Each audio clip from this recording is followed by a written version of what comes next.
Okay. All right. Quick announcement, and then we'll get going with. So there's a natural science colloquium tomorrow. This one's at a different time. It's from 11:40 to 12:30. It's for extra credit. So it's Dr. Amy Savage from Bard College. I think Bard College is in Maine.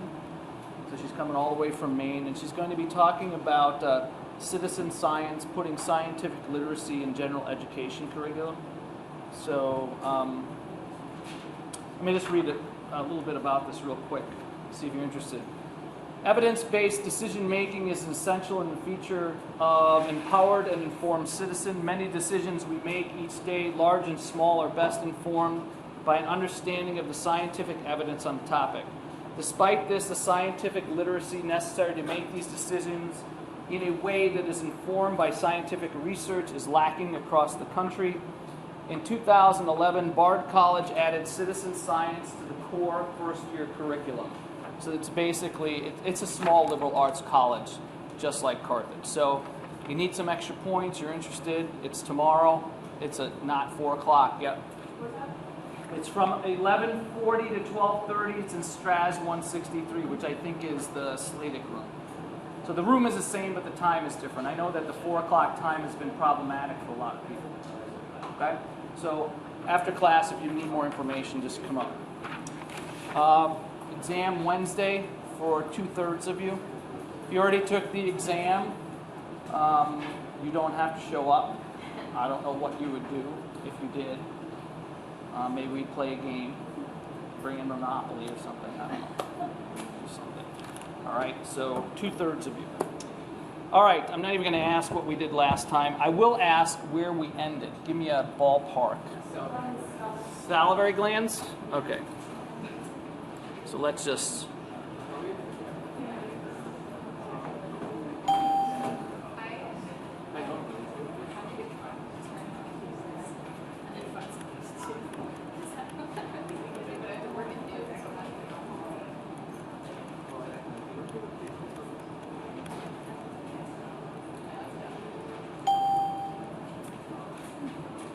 So do we actually do salivary glands? Yeah. Okay, so functions. So we did this one. Everybody's in agreement? Yes? Okay. So then but we didn't talk about the individual glands. We did? We showed you where they were? Yeah. Okay. Pharynx. And I said we skipped this, right? Because we've done pharynx at nauseum in this class. If you don't know pharynx by now, then maybe you haven't been paying attention. Esophagus? No. Okay. Somebody with lower lights. All right, let me remind you, we're in the digestive system, just in case you haven't been paying attention. We're talking about the esophagus. Okay. So in the esophagus, remember the esophagus is the food tube. It is a muscularized, like most of the tubes in the digestive system have smooth muscle that surrounds a tube, right? Food passes from the laryngopharynx, right? This is where the voice box is, very close to the vocal cords, right, in that area, into the esophagus. Remember that what keeps food from going down into the trachea is the epiglottis, which sits above the glottic aperture, also called the glottis, right? So food slides down the back. This is lined with stratified squamous epithelium. Okay, that's important because stratified squamous, remember, is the type that can regenerate very, very quickly as you're sloughing it off. Makes sense that you're going to have this in this area because you're constantly having food going down there, and food sloughs off a lot of these cells. Okay. No digestion starts in the esophagus. So nothing actually starts in the esophagus. You've started the mechanical digestion in the mouth.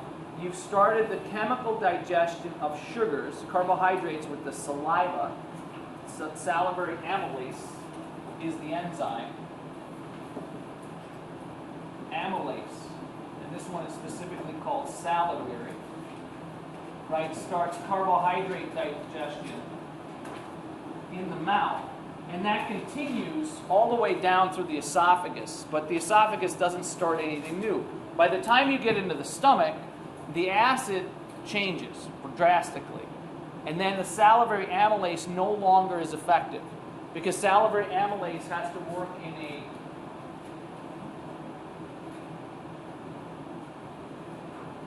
pH, right? It's pretty neutral.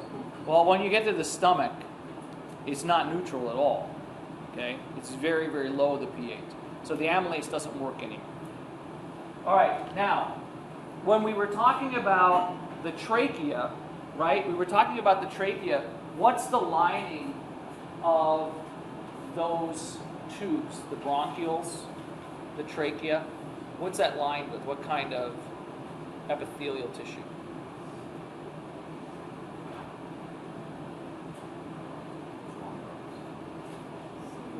Yeah.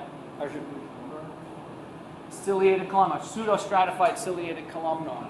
And I talked about what happens in smoking to that pseudostratified ciliated columnar. Yeah, it turns into this, right? That's called metaplasia. That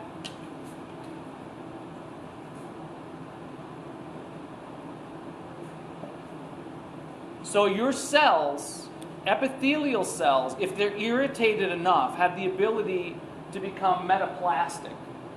They can change form. So in the trachea, you have pseudostratified ciliated columnar because of the goblet cells, right? You have the goblet cells produce the mucus that capture stuff. You have the cilia that move stuff back up to the glottic aperture so that you can swallow it. So when that gets irritated, right, it can't stay that. So then it'll turn into stratified squamous. That same occurrence can happen in the esophagus with smoking. Now, smoking's not the only thing that causes this, right? This is what's normal in the esophagus. The metaplastic change that occurs as they become columnar for the same reasons. They have to change to something different. The body is trying to protect itself the only way it knows how.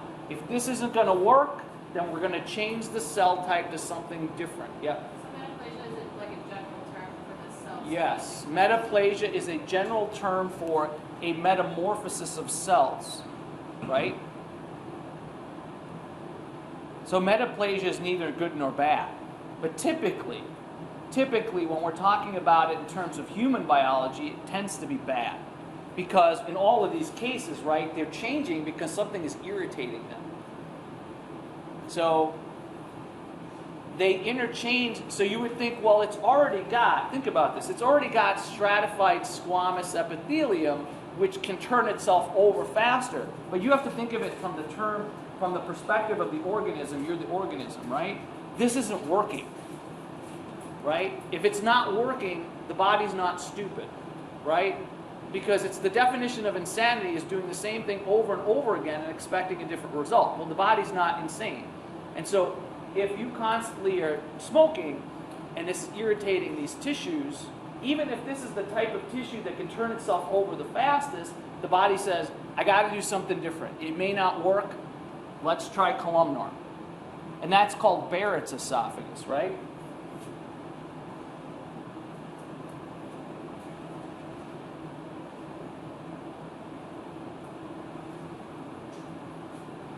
Esophagus. So now, does smoking cause that? No. It could be Barrett's esophagus caused by something else. Something that's called GERD, gastroesophageal reflux disease, can cause it, and that's a condition where the sphincter, you have a sphincter muscle between the stomach, okay, and the bottom of your esophagus, and when you eat, that thing closes. It opens when the food comes down, and then when stuff goes in the stomach, it's supposed to stay closed. So even if you invert yourself, right, if you go from vertical to horizontal, it should stay closed. But in people that have GERD, it doesn't happen. The valve, that sphincter muscle weakens, and it allows acid to come up. So if anybody's ever had this happen, everybody's had it happen at least once in their life, usually when you overeat. like at Thanksgiving, right? You eat way too much, there's too much in your stomach, it's not used to it, and as it's churning, all those muscles will push food forcefully out. And then you get this sort of cool or burning sensation. It goes up pretty high usually, right? That's the acid from your stomach. Now, if it happens once, it's no big deal. But if it happens over and over and over again, then you start to get metaplasia. It's not good, right? There's lots of other things that can cause it too. But typically, metaplasia is a non-specific term for a cell changing its type. Epithelial tissue can do this. Not every cell can. Right. Questions? So this is the area we're talking about, the laryngopharynx here, right? This is all stratified squamous. So again, when the acid shoots up, it shoots up all the way up to here. People that have GERD also tend to have problems when they lay down, so they have to do all kinds of things, like they got to sleep on a pillow like this. They don't eat right before they go to bed because that's a problem. Other things cause the problem to get worse, like peppermint. Peppermint is a relaxant. Anything in the mint family, basil, rosemary, peppermint, spearmint will all relax your GI system. So you got to stay away from things like that if you have GERD. Okay? So those types of things, modifications need to be made. Because if this thing keeps happening over and over again, Barrett's esophagus is a pre-cancerous condition. The next step is cancer. Okay. So we've already seen this fantastic animation before. It's just wonderful. Okay. This is the stratified squamous that is in your esophagus. This is non-keratinized. How do we know that? We know it's non-keratinized because you can see the nuclei here, right? If this was your epidermis, it's keratinized. The very top layer, you wouldn't be able to see the nuclei. Okay? So that's how you can tell the difference between the epidermis and other places where you have this stratified squamous. The rest of it looks pretty similar. Okay? You don't have all the different layers, but you do have the different shapes here. So stomach. So now we're into the stomach, right? We brought the food in, we start mechanically digesting it, we release, every time we chew, we release more amylase, more saliva, it breaks down the carbohydrates. It also allows things to slide down smoothly because it's a lubricant. And it has all kinds of lysozymes in it which are have antimicrobial properties. Goes down the esophagus, this continues, you get into the stomach, and then the food starts to get churned. The stomach muscles, there are 3 sets of muscles that go in 3 different directions around your stomach. So when the stomach churns, it's going in all different directions. So if you ever had this happen where you feel like, yeah, that's real. You typically don't feel it, right? Because you typically don't eat like an elephant. But during Thanksgiving, maybe you do, right? Maybe you do. And your stomach, right? Your stomach is located, let's go back here for a second. Right? Your stomach is located here, right? Not here. That's intestinal. It's usually gas if it's down here. But up here, that's where the stomach is. All right. There are 3 layers of muscle that mechanically digest the food. Of course, you're also going to chemically digest. So, mouth down to the esophagus, you're dealing with mechanical and carbohydrates. By the time you get to the stomach, it's all about protein. That acid, the hydrochloric acid that gets released, will physically start to break apart the bonds. But it also is the precursor to another enzyme, okay, that specifically breaks down amino acids. Right? But you can't get that without the hydrochloric acid. So they work together. We're going to talk about that. So the gastric glands located in the lining of the stomach release substances that chemically digest the food. Now, the hydrochloric acid will break down carbohydrates too and fats, right? But the majority of what the stomach is doing is protein. Mechanical will certainly break stuff down. Major structures. So you should know all the structures in the stomach. You'll get tested on this in the lab, on the very last lab exam. There'll be a model. I know that we don't have a model that sort of half sections the stomach. You're going to see the outside, so you have to assume that the outside is the inside, right? So we'll go through each of these sections. You have, the first part is called the cardiac sphincter. The cardiac sphincter is that one that opens up during GERD. Then you have the cardiac region, which is that first entry point into the stomach. You have an area that's really large called the fundus. Another area that's large called the body. Then you have the greater and the lesser curvatures. This one's pretty straightforward. The big curvatures on the outside, the lesser curvatures on the inside. You have the pyloric region, and then that leads into the pyloric sphincter, which is the one that attaches the stomach to the small intestines. The pyloric region goes into the duodenum. The duodenum is the first part of the small intestine. And then finally you have these rogae, and we'll talk about those. So we do this in lab. It does come up on the exam. It is these things you need to know. So, all right. So let's take a look at these. Here's the esophagus, right? This is the cardiac sphincter area. Cardiac region is right here. Here's the fundus, this bigger curvature here. The body is right in the middle. This on the outside is called the greater curvature. This is called the lesser curvature. Okay? These rogae are these, it almost looks like what in the brain?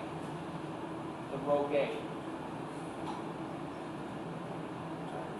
Gyri and sulci, doesn't it? Yeah, and that's what it looks like. And they're in these what are called, they're not called sulci, but they look like that. In the rogae, that's where all these glands are located, these pits. Okay? And that, again, is to increase surface area. Here's the pyloric region, right here. Here's the pyloric sphincter, and then you go into the duodenum. Okay? You can see the 3 layers of muscle. You have some going at a diagonal, some going around, like you have around a blood vessel, right? Blood vessels have muscle that goes around them in this direction only. But the stomach has this direction, so it can contract from here to here, and it can contract from here to here. And it alternates. Imagine this direction, this direction, this direction. Over and over and over again.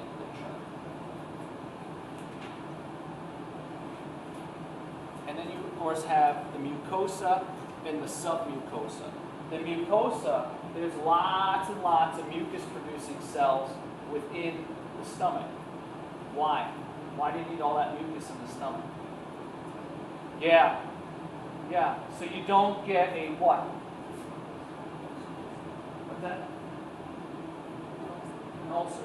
That's right. You produce lots of mucus. And then what's underneath that mucus is called the submucosa. Okay, and the submucosa is essentially the epithelial lining where the cells are that produce the mucus. There are no cilia in the stomach, right? You're not going to find cilia there. What would you do with it? Nothing. Okay. Any questions on this? So this is something you should know. A picture like this may show up on you may get a double whammy. You may get this picture on the last exam, the final, and it may also show up in your lab exam. So if you know it, it's worth it. It's not a waste of your time. So this is an x-ray with contrast here. Here's the stomach. You can see the vertebral column here. And you can see there's a pinching off. So this is the pyloric sphincter region. This is the duodenum. Okay? They can use, there's all kinds of contrast you can use. Has anybody ever had this done? They thought you had an ulcer or something? Yeah, you swallow this nasty powder. Ugh, it's just gross. And you swallow it, you wait a few minutes, and then they put you into a x-ray machine and they take snapshots. And they can tell if you have GERD or not. So you can see what's happening here is that, again, this is in the pyloric region, this is the intestine. You see how the muscle is starting to squeeze, and then what's ahead of this will get pushed forward, right? This is a chyme, it's called. Like a bolus. Histology of the stomach. The internal surface of the stomach is lined with simple columnar epithelium. There's no cilia there. There's no, what else? If there's no cilia, there's also no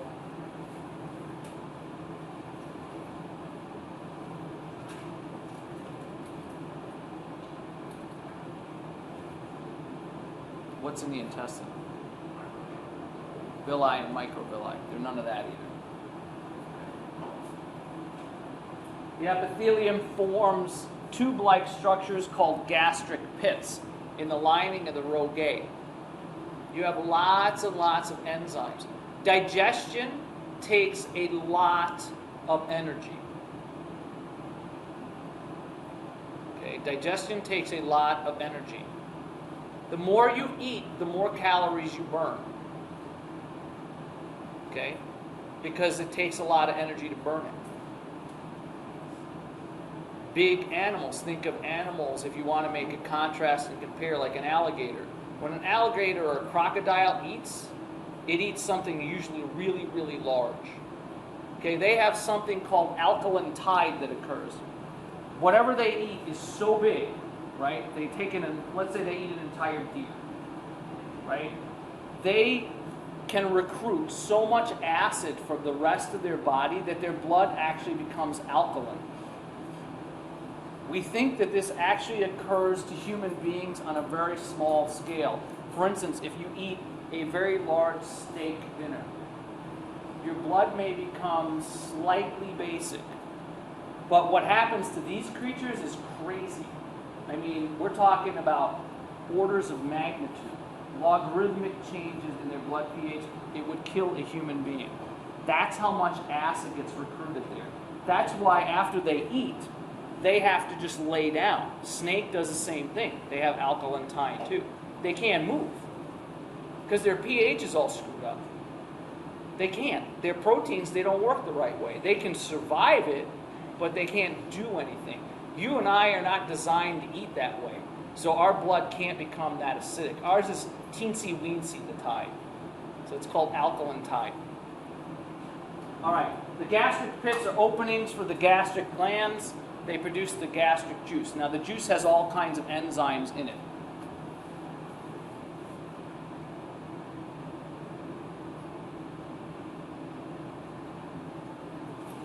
So this is important. This is something I would know. Not that you have to be able to draw it, but maybe you identify it. So here's the gastric pits. Okay, what does this look like? Where did we see something like this? Does this look familiar? This is formation.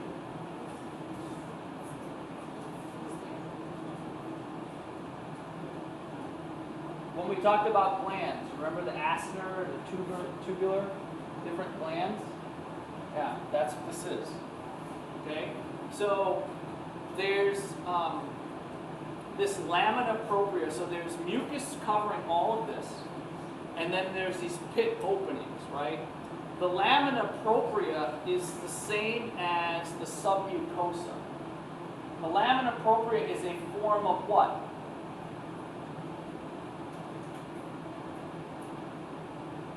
Yeah. Basal membrane, basal lamina. This is basement membrane. It's also called submucosa. All right, so this is where the cells are located, right? And submucosa seems to make sense, below, right, underneath the mucosa. So in these pits, you have different colors here that show different types of structures, right? You have what's called a surface mucus cell. I have a summary slide of all of this for you. You don't have to remember what I'm saying right now. I got it all summarized. Okay. So the green represents a goblet cell. You have what are called mucus neck cells, surface mucus cells, parietal cells are in blue. And then you've got these chief cells in red, and then of course you've got other endocrine cells. Here's the blood vessels, right? Here are the oblique muscles. Here are the longitudinal muscles. So here, this is all simple squamous. This is connective tissue here. So this is another layer of what? Base membrane. Okay. So you can see the mucosa, the submucosa, the muscularis is just the muscular layer. All right, and you don't have to worry about this. I wouldn't ask you something like this. I might ask something like this. I may put this diagram on and then point to the different colors and say, give me, what are they? So it's something that's worth your time. These are some of the cells that are in here. These are columnar cells that are producing the mucus and producing these enzymes. So the pH in the stomach is very acidic. From 1.5 to 3.5. That's really nasty, by the way. Hydrochloric acid. Really nasty. Like melt the paint off your car nasty. Okay. Contains substances in addition to that low pH that break stuff down. Okay. The substances that compose gastric juice are produced by the cells that form the gastric glands. And they include the following. Now I have a summary slide for you. So again, you have mucus cells, all right, and you have two types of mucus cells. I've got it broken down. You've got parietal cells, chief cells, and then endocrine cells. All right, so there are 1, 2, 3, and these are broken into 2, so 5. 5 types of glands in there. And that's not including the goblet cells, because that would be a 6th if you wanted to count that. So this is the summary slide that I made up years ago to make this easy for you. All right, let's go through them one at a time. So there's 2 types of mucus cells. The first one is called a surface mucus cell. It lines the stomach lumen. Remember, the lumen is the inside and extends into the gastric pits. You secrete mucin. That's just regular old mucin like you'd have in your nasal cavity, like you have in any other part of the body that uses mucus. There's nothing special about it. Okay? It just secretes regular mucin. The mucus neck cells is another type of cell, and it's located deep to the base gastric pits. Very, very deep. This stuff secretes acid mucin. So the pH on this mucin is closer to the pH of the stomach. This mucin is not. This stuff is actually trying to protect your stomach lining from getting an ulcer. This stuff is actually mixed on top so that your stomach acid can actually do its job so that the enzymes can work.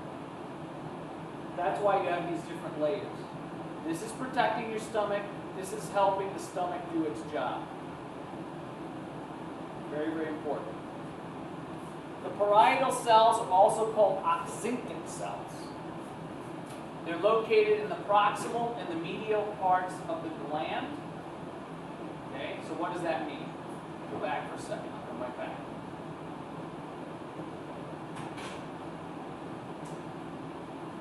Right?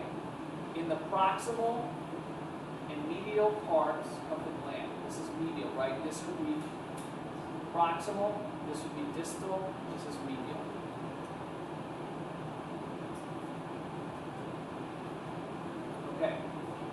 They secrete hydrochloric acid, the parietal cells, an intrinsic factor.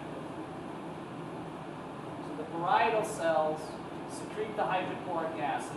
Intrinsic factor, this is very important, helps with the absorption of vitamin B12 in ileum. As you get older, one of the major problems you have with digestion and energy is we have a problem. We don't hold on to B vitamins as it is, because B vitamins are water soluble, but you have a problem with making intrinsic factor. If you can't make intrinsic factor, you can't absorb B12. Well, B12 is an energy-releasing vitamin. It's involved in lots of the processes. That's why some people actually take shots, right? You get intramuscular shots with it if your B12 is too low, right? When you're young, at your age, you don't have any B12 issues, right? You guys are fine with everything. As you get older and older, the B vitamins become problematic. And one of the problems is that the intrinsic factor being produced by the stomach decreases. So this specific B vitamin becomes problematic to be absorbed. I was actually at a mall not very long ago, within the last 6 months, and they actually had a shop in there that was selling nothing but B12. And it was like the next great thing. It's been the next great thing for about 50 years. It just comes and it goes. Okay? So it is a problem, but it's not, don't believe what they say, because that's the moment. All right. So the parietal cells secrete the hydrochloric acid. The chief cells are also called the zymogenic or peptic cells. They're located in the distal part of the gland. They secrete pepsinogen. Okay? When the chief cells secrete pepsinogen, the hydrochloric acid will cleave it. The hydrochloric acid cuts part of the molecule off. Pepsinogen then becomes pepsin. Pepsin will break down protein exclusively. If you don't produce hydrochloric acid, the pepsinogen can't be cleaved. Pepsin will not be created. So let's go back to GERD, gastroesophageal reflux disease, right? If you have GERD, full-blown GERD, one of the things that they do is they'll give you something like Prilosec or Nexium. Okay? It's a third-generation proton pump inhibitor. Okay? That means that the proton pumps are the pumps that produce hydrochloric acid, hydronium ion, right? When you take Nexium or Prilosec, what it does is it shuts the acid-producing parts of your stomach down. So the parietal cells can't secrete hydrochloric acid anymore. So what? Why are they doing that? They're doing it because they can't figure out how to stop this cardiac sphincter from opening. If you shut down the acid in the stomach, then when the stuff from the contents from the stomach come into the esophagus, what's going to happen to the esophagus? Nothing. It's protected. Because it's the acid that causes the erosion. Okay? Eliza? Will they have digestive issues then because they don't have that hydrochloric? They will if they don't change their diet. Okay? So it's protecting your esophagus, because what we're saying is we can't stop the actual GERD from happening, but we can stop the acid production. Okay? So now what happens? Eliza's question is, well, will they have digestive issues? Well, what do you think? Yes, what will they have issues with? Hydrochloric acid does two things. It actually does three major things. It's involved in this B12 absorption because of the intrinsic factor. It will physically break down all kinds of bonds. Okay, so it's gone. But the most important thing that it does is what? If you don't produce hydrochloric acid, what problem do you have with digestion?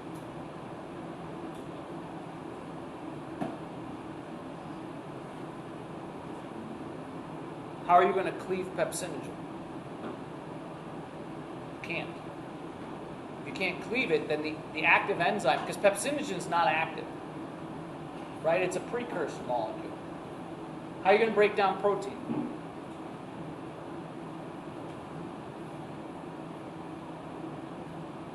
Can you do it in the stomach? No. The good news is that your intestine also produces trypsin and chymotrypsin and pepsin type molecules. But are you going to have a problem with a big steak dinner? You bet you. So you now have to change the amount of protein that you take in or the way you take it in. So it doesn't mean you can't eat it. It just means that you can't handle the massive amounts anymore, right? You have to eat it maybe broken down. Like maybe you have a shake. Maybe you cut it up into much smaller pieces. Maybe you chew it 20 times, right? If you want to eat it. But if you just swallow like the average American male that's 20 some odd years old eats, I know because I was one, right? Then you're gonna have a problem. You can't do that anymore, right? Because the only enzymes left that can take care of that protein are located in the duodenum and the ileum. How much time do you have to digest that? Not a lot. It's supposed to be finishing the process, not starting and finishing the process. So then you have to change your diet a little bit. Doesn't mean you don't eat protein, it just means you have to just change it a little bit. Does that make sense to everybody? If you can stop the sphincter from opening, you prevent this problem. Okay? The very final one are called enteroendocrine cells. They're widely distributed glands. They release gastrin. They stimulate chief and parietal cells, and these cells stimulate these cells. And they also release something called somatostatin, which modulates the enteroendocrine and exocrine glands. These are the exocrine glands. These are the enteroendocrine glands.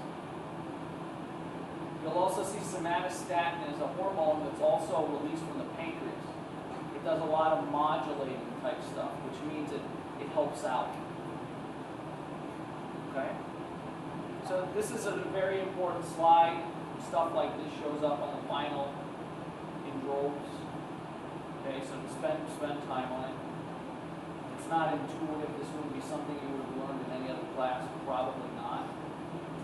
Maybe in a nutrition class. Maybe. You took one. All right. Don't worry about these slides. All right. Any questions about the stomach? You should know the layers. You should know the parts. You should know the glands. You should know all the things that the stomach does. Are you going to do lots of carbohydrate digestion chemically in the stomach? No. A little bit, hydrochloric acid, right? All right, small intestine, this organ where the digestion is completed and nearly all absorption occurs. That's why your small intestine is nearly 30 feet long, right? Depends on the person, right? 20 to 30 feet. Because you need all of that time for the food to get absorbed. Your large intestine, the colon, is short. By the time it gets to the colon, you're not really doing much. You don't need a lot of time. So it extends from the stomach to the large intestine. There are three major parts to the small intestine. There's the duodenum. Okay. Well, I'll show you a picture of this.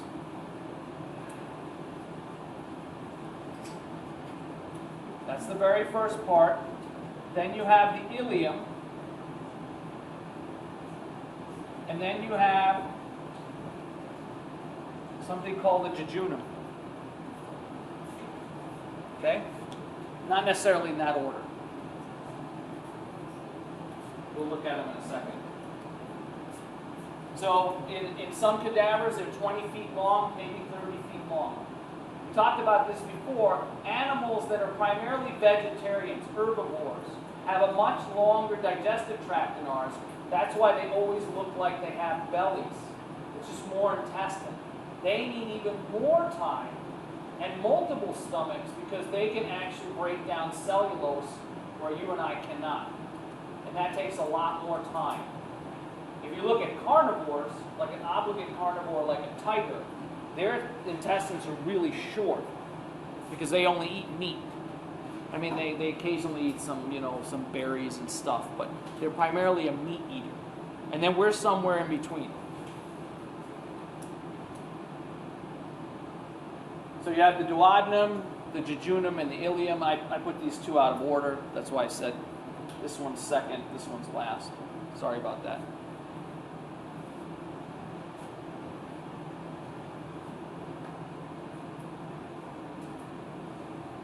So this is the first portion of the small intestine. This is where the liver, the gallbladder, and the pancreas come in, right? It's the very first part. This is where the pancreas becomes really, really important.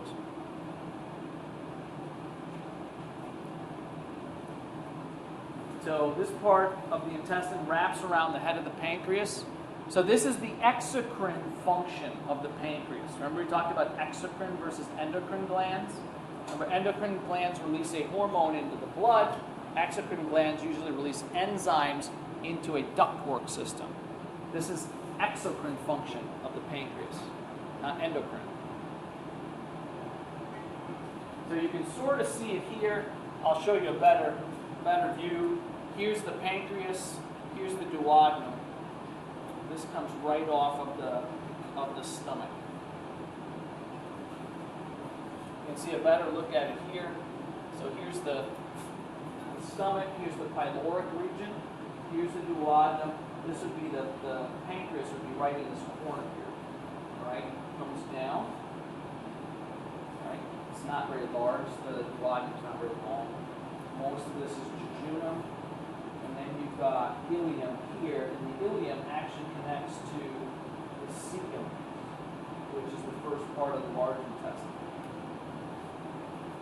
Also important to know, a lot of this is going to be directly translatable into the lab. Okay, you have mesentery in here. This is where that mesentery, that connective tissue we talked about, that holds all of the intestines together. You have blood vessels in there. So you have stomach, pyloric region, the duodenum. All of this is jejunum. The ileum, you have an iliac sphincter in here. You're not going to get all this. I realize this. Don't try to keep up with me right now. So the iliac sphincter, you have the cecum in here. You have the ascending colon.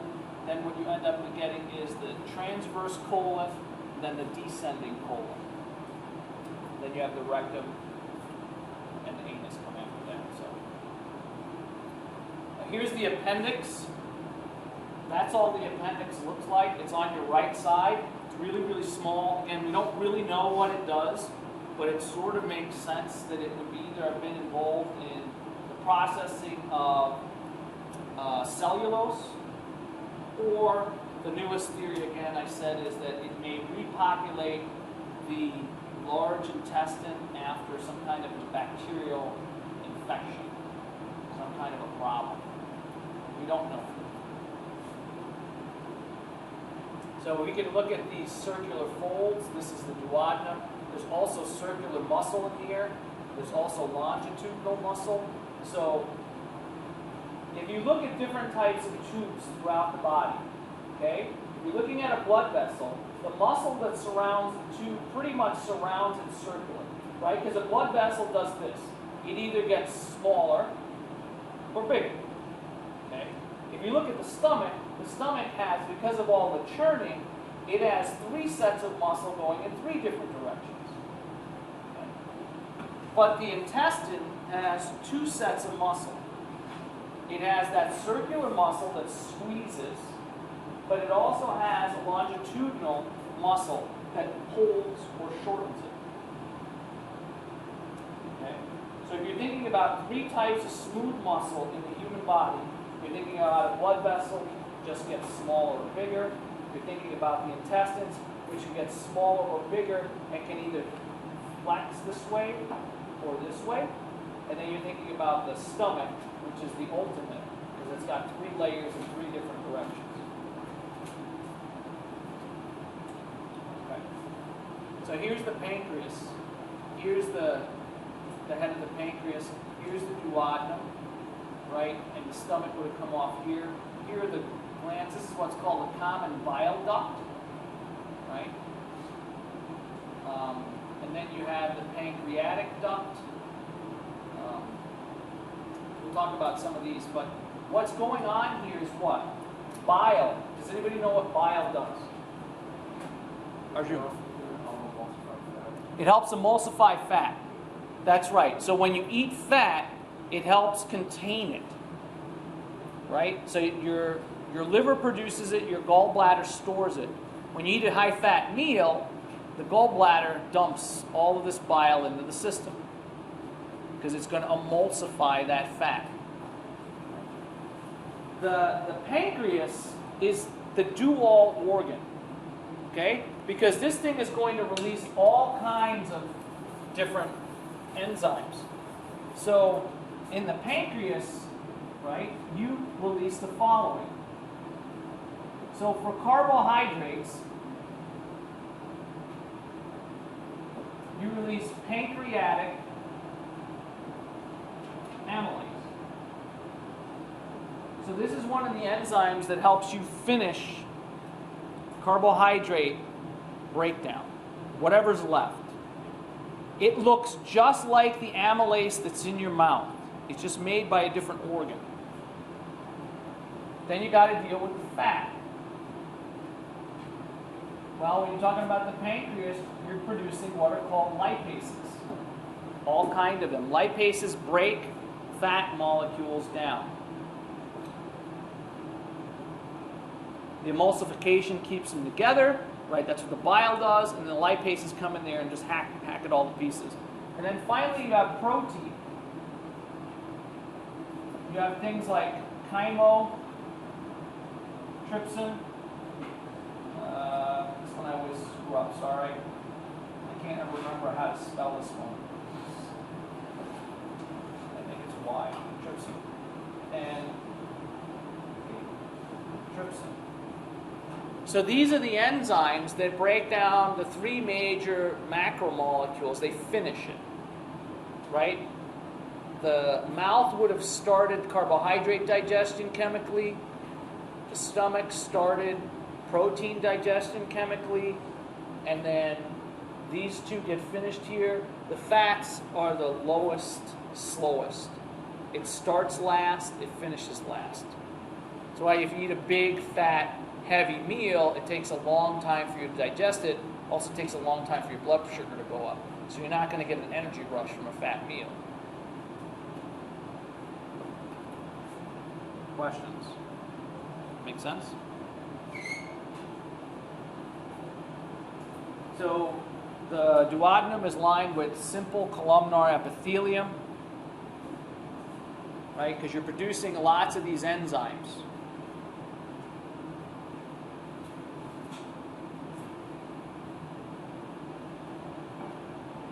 Contains glands which produce an alkaline substance that neutralizes acidic chyme.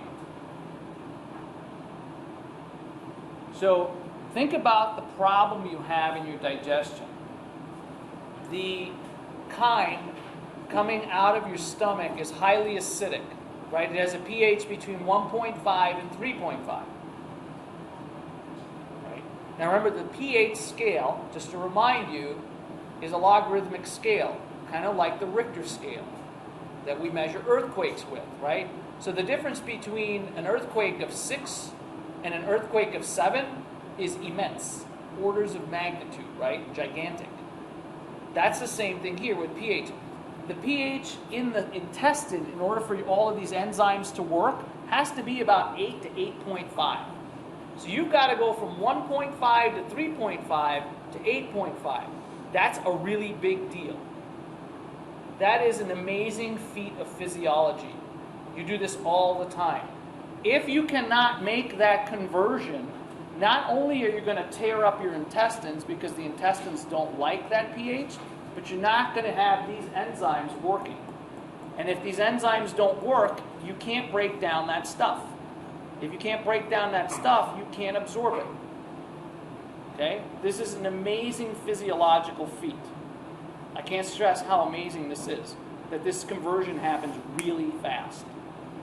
Right? It takes a lot of energy to do this.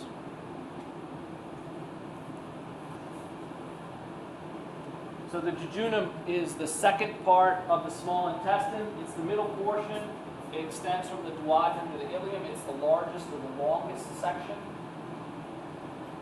This is where the majority of your absorption occurs. So the duodenum, which is the first part, which has all of these changes going on. You've got these substances coming in that are enzymes that are going to finish breaking stuff down. You've got these other substances coming in that have to, more than just neutralize the pH, they have to convert it from acidic to basic. All of that's happening within the duodenum.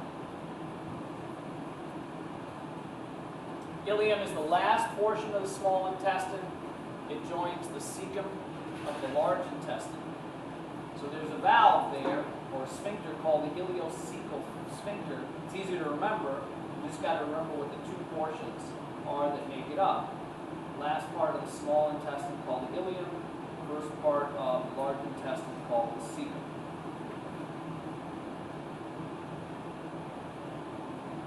So that's this area right here.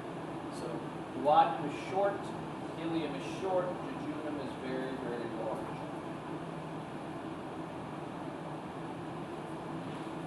Small intestine has modifications which allow for an increase in surface area. We've already talked about this, right? Villi and microvilli. Right? Even though 20 feet sounds like a long run, it's not very long without those villi and microvilli. As you age, you damage these things. Again, as you age, your absorption of food decreases. So you eat the same thing. If a 20-year-old and a 40-year-old eat the same exact food, the 20-year-old absorbs most of those nutrients. The 40-year-old, unfortunately, does not, depending on how he or she takes care of themselves. Right? There's a decrease in the effectiveness of absorption. So, for instance, it's a known quantity that, let's say you train a person and you're putting them on, you're fixing their macros, protein, carbs, and fat, right? Anybody your age, anything over 3/4 of a gram per pound of body weight is pretty much a waste in someone your age, because your system is so efficient at absorbing protein. By the time you get to my age and into your 60s, you almost have to double that quantity to get the same bang for your buck. 1.4 grams per pound of body weight. Because you just don't absorb stuff as much, because you don't break it down as easy. Right? So everything starts to decrease in efficiency as you age. Now, the better you take care of yourself with anything, the longer you keep this. Does that make sense to you? It's not a given that if you take care of yourself, that all of this happens more rapidly. You can slow the process down. You can even get it back. You change your diet, fixes it. So you can screw yourself up in your late 20s and early 30s, and you can still come back and live a healthy life because you can regain the function. It's painful to do it, but it can be done. Does that make sense? But if you don't, you head downhill faster. That's what happens, right? Because you don't absorb stuff. You're like, well, I can't understand why I'm eating all this stuff and I'm not getting it. You're not making the same types of vitamins. You're nutrient deficient. The factors are decreasing. Why am I making such a big deal? Your digestion is huge. It is super important. It doesn't get enough press, per se, because there's nothing sexy about it, right? Digestion. But it's really, really important to how you feel. Your immune system, what you absorb, what you look like, what you feel like. I used to have a gastroenterologist who was one of my professors at the medical college, and he was from Syria, so he had a Syrian accent. It was hysterical. And he used to tell us to respect our guts. And at the time, I didn't understand what he was talking about, but now I realize what he was saying. It's super important. Take care of your GI system. Everything else goes much better. Don't take care of your GI system, everything else gets worse. It makes sense? If you can't absorb the nutrients, if you're eating them, they're pointless. They're useless. I'll do a couple more slides here. So the lining of the small intestine is folded. There are circular folds, and there are tiny finger-like projections called villi. We also have microvilli, right? We've talked about this before. And we were talking about epithelial tissue. The overall length of the small intestine, again, The more vegetables you eat, the more herbivorous you are, the longer your intestine is a species. Cows, goats have really, really long intestines. Gorillas have really large intestines. That's why they always look like, male gorillas always look like they're fat, right? They're not fat. They're animals. They don't get fat like we do. Their intestines are huge. So they always look like they have these guts. And then of course you got microvilli.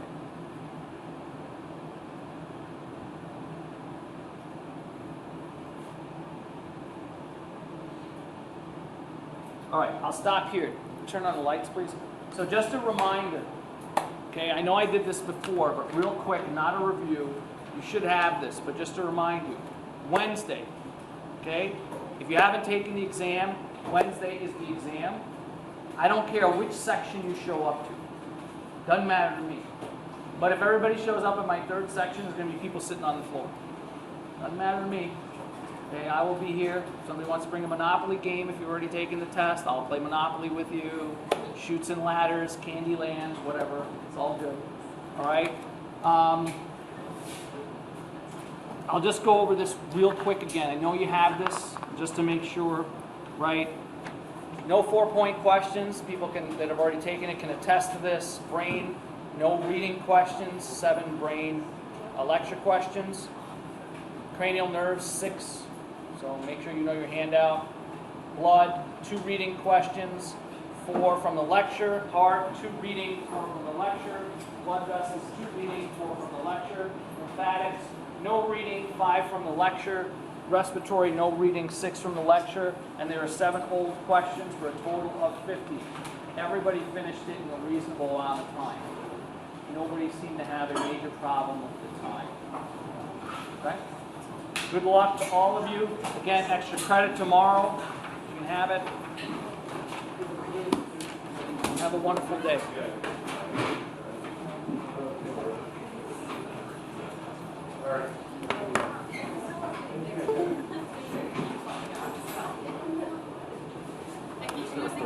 Yes. You said there's a 9-point limit for what we can. Yes, 9-point limit. So once you've gotten the 9, I mean, you can go, but it's probably not going to